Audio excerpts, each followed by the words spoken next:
Dabus qal'asi Buyuk Turon tarixida o'ziga xos o'rinni egallaydi. Zarafshon daryosining sohilida, hozirgi Samarqand viloyati Paxtachi tumani hududida joylashgan bu qal'aning tarixi qariyb 3000 yilga borib taqaladi. 3000 yillik tarixga ega bo'lgan Buyuk Ipak yo'lida joylashgan shahar obodonlashtirib, Zarafshon bo'yidagi so'lim bir maskanga aylangan. Natijada eftalitlar davrida, ya'ni milodiy 5-6 asrlarda Dabus mamlakatning poytaxti bo'lgan va bu qal'ada turgan oliy hukmdorni Dabus shoh deb atagan. Tarixga aynan bir necha asrlar davomida mustahkam qal'a hisoblangan Dabus dahshatli urushlarga qalqon bo'lib xizmat qilgan. Ushbu tadqiqotni olib borishda bizga Elmurod Tirkash bobo va ularning oilasi juda ham katta yordam qildilar. Elmurod Tirkash bobo 1997-2011 yillar davomida Dabusqal'a mahallasining raisi lavozimida faoliyat yuritganlar va bu joy bo'yicha O'zbekiston Respublikasining ma'lum bir telekanallari, ma'lum bir axborot vositalarida aynan Dabusqal'a va uning tarixi haqida chiqishlar qilgan. Biz bu joyga borishimiz bilan Elmurod Tirkash va ularning ayollari Ismat Sanayevning Bu ko'hna dunyo kitobini bizga taqdim etishdi. Dabusqal'a haqidagi dastlabki tasavvuriy ma'lumotlarimiz ushbu kitobdan boshlandi. Suhbat davomida Elmurod Tirkash boboning o'zi tomonidan mukammal ma'lumotlar berildi. Nomlanishi Dabus, Dabusqal'a, Dabusi deb yuritilgan bu Temirqo'rg'on degan mazmunni beradi. Joyning tarixi juda o'ta qadimiy bo'lib, Samarqand bilan tenglashadigan shahar mavjud bo'lgan. Shaharda bizning ota-bobolarimiz shunchalik zukka darajada bo'lganki, bu joyga mana tepada qariyb bir 40 kilometr yuqoridan Do'rayt tog'laridan sopol quvurlar bilan ichimlik suvi olib kelingan. Yonida daryo bo'lishiga qaramasdan daryodan olinmagan, shu Do'rayt tog'laridagi shu buloqlardan toza ichimlik suvi olib kelib, shaharda ichiga hozirgi xuddi vodoprovod tizimidek tarqatilgan. Bu joyda undan tashqari yer osti yo'llari bo'lgan. Yer osti yo'llari turli tomonlarga olib chiqqan. Ular mana bu harbiy jihatdan juda bir katta ahamiyatga ega bo'lgan. Ular u yer osti yo'llarida bemalol ot aravalar harakatlangan. Shahar o'ta mustahkam bo'lib, uning atrofi baland devorlar, handaklar bilan o'ralgan bo'lib, bir tomoni daryoga borib taqaladi. Hozirgi kunda shu daryo tomonda hamda bu qal'aning ichki tomonida ikki joyda shu yer osti yo'llarining qoldiqlari saqlanib qolgan. Shulardan biriga bir 10-15 metr atrofida ichiga kirib borsa bo'ladi. Yillar ta'siri natijasida u yo'llar to'proq bilan qoplanib ko'milib qolgan.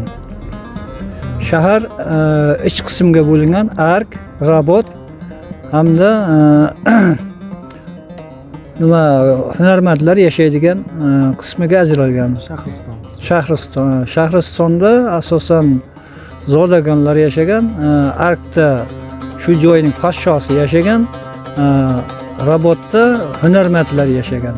Bu mana shu Dabusqal'ada oltin, kumush, mis tangalari zarb qilingan muomala uchun. Bundan tashqari 13-14 asrlarga kelib turib, mana shu umuman O'rta Osiyoda, jahonda desak ham bo'ladi, juda qimmatbaho vidari degan mato ishlab chiqarilgan.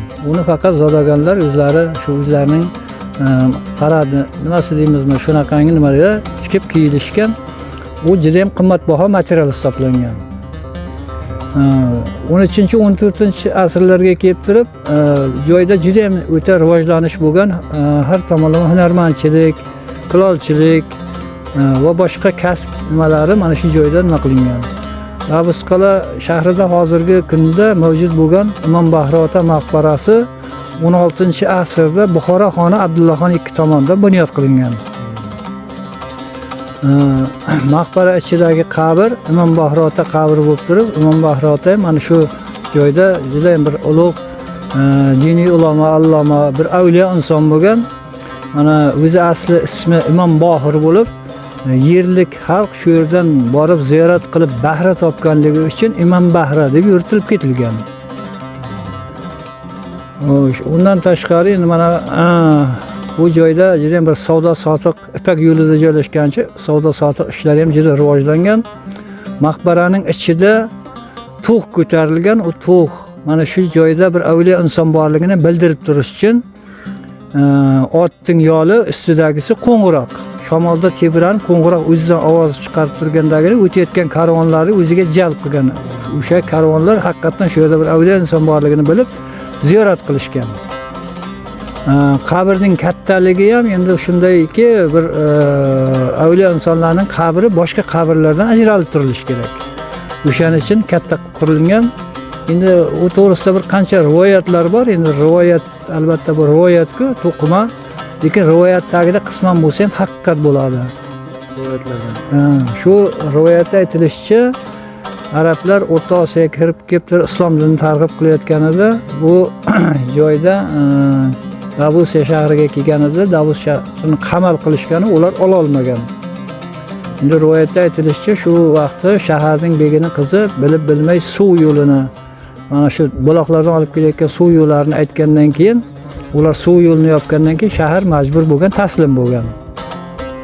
Taslim bo'lgandan keyin shunda shaharda begi islom dinini qabul qilmaganda uni kofir deb e'lon qilishib, uni qatlga buyurishgan, lekin u shaharda ichida yashiringan. Shunda shahar darvozalariga sarbozlardan qarovullar qo'yilib, ularga Imom Buxoriy ota bosh chiqib qo'yilgan. Shaharda begini shunday bir xislati bo'lganki, u darvozaga o'zini qushlagan kichik qafasiga solib darvozaga kelganida uni darvozadan Imom Buxoriy ota chiqarib yuborgan.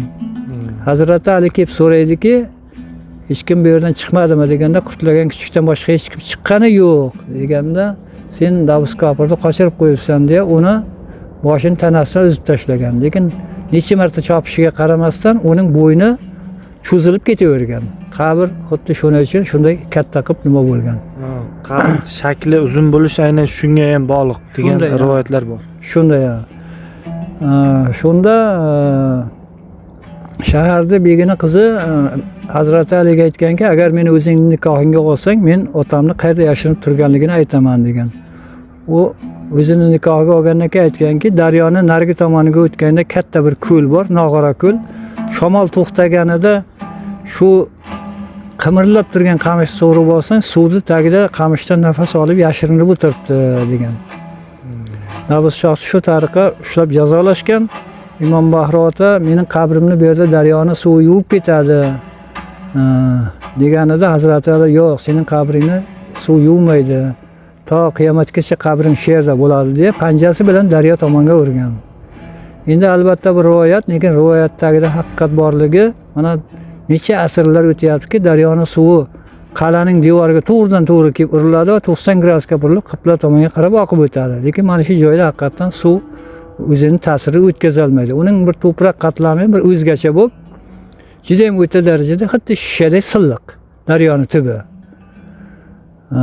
Endi yana shu Imom Buxoriy ota maqbarasi to'g'risida yana bir rivoyat borki, unda aytilishicha, Buxoro xoni Abdullaxon II tushiga vahiy kelganki, sen shu joyga borib Imom Buxoriy otaning nimasiga maqbara qurishing kerak deganda, men uni qanday topaman deganida, sen ot bilan borganingda aynan qabrning tepasiga borganda ot depsinib yurmay qo'yadi degan. Shu tariqa mana shu maqbara bunyod qilingan. Mana qariyb 5-asr ketyaptiki, maqbara o'zining qanday bo'lsa, o'zining asl holicha saqlanib turibdi. To'g'ri, qisman bir ta'mirlash ishlari bajarilgan, lekin o'zining asl holini saqlab turibdi. Maqbaraning o'zi ham bir alohida qurilishga ega bo'lib, xo'sh, qurilishi nimasi jihatdan boshqa joydagi maqbaralardan ajralib turadi. Peshtoq qismi har ikki tomonida bo'lib turib, odatda maqbaralar faqat peshtoq qismi bir tomonda bo'ladi. Bu yerda ikki tomonida ham qilingan bo'lib, gumbazi ham ikkita. Ichkariga kirganda bir boshqa gumbaz, tashqarida lekin boshqa gumbaz ko'rinadi. Shunday o'zining qurilishi jihatdan boshqa. 4 ta ustuni o'ta mustahkam o'rnatilgan bo'lib, mana necha asrlar o'tyaptiki, o'zining asl holini saqlab turibdi.